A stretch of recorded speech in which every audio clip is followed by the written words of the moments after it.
golfers, welcome to the 2023 golf season. Tony here. Let's talk about how we can start controlling this club right from the get-go of the season. This is critical not only for these short shots that we have here, but also your whole game of golf. If we can't control the club, we can't predict where the ball is going to go, we're not going to play well this year. So let's talk about how to control this club. First thing we got to do is make sure this trail hand is really in control and get the club on plane. This is about the only time we worry about the planarity of the golf swing is on the beginning of the takeaway and through impact. So from here, we want to really make sure we get that club head lined up with the hands when that shaft gets parallel to the ground. The next component is be able to control dynamic impact.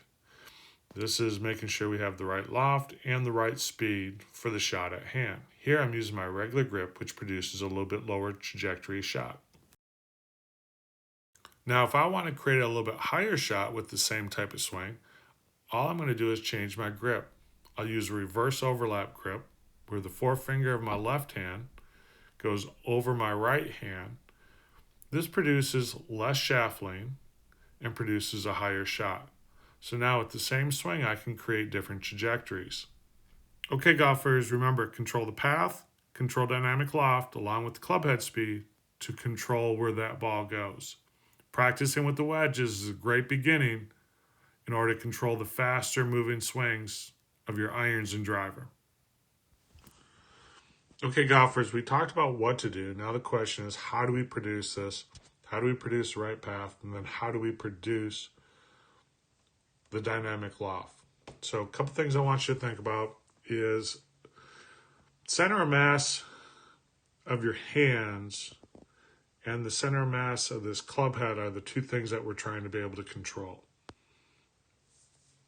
Now notice I said the center mass of the club head, not the center mass of the club. So those are two different positions. Now your hands are working together, so we can kind of just think about this as trail hand, lead hand right in the middle. And obviously in the club head, based on how it was engineered, but we're going to see that, somewhat behind the ball. Now, why are these two things important? Because really that's what tries to get lined up at impact, is just controlling center masses. So you can kind of think of this as a beanbag toss. Like you have that beanbag in your hand if you're playing cornhole. It kind of gives you that weight. So that's what we have. Center mass of the hands, center mass of the club head. So now as this club goes back, these are not the same swings, but we talked about that path coming back. So when the shaft gets parallel to the ground, we see that club face stay nice and square. So now that's the path. Now what about dynamic loft? So if we take a look how we start out here, and we're looking at this picture now over here, this is how I start, but I come up with a forward press. So that already kind of changes the loft of the club. And I just want to get rid of that. But I want you to be thinking about those hands working together. So now the club's on a good path. Now, that also depends, that path will also be influenced by your grip. If the hand's more on top, more under, we're going to see different alignments here. But right now, I'm not too worried about that. I just want you to think about being able to control this mass right there.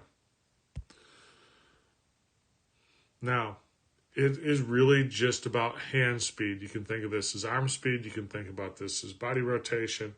Think of it as controlling your hand speed. If we can control the hand speed, then we control the club. Based on how that trail wrist is hinging or going through extension, will have an influence on it.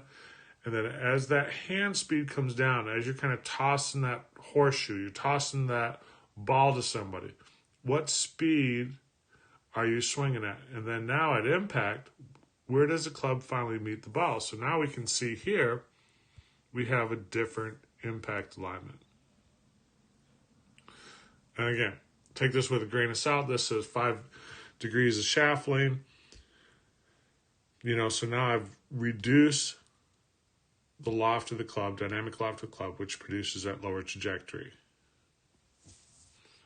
And then based on how fast those hands are swinging, then determines how far that ball flight goes. And that's something that just takes practice, but it needs to be a feel. When we're throwing a ball, being athletic, we sense the distance we need to throw the ball, and then we just produce that. That's the way I want you to play golf. And that's how I want you to think about how those hands are working to produce the speed with the dynamic loft. Feel it in the hands in order to control your shot. Which is that lower.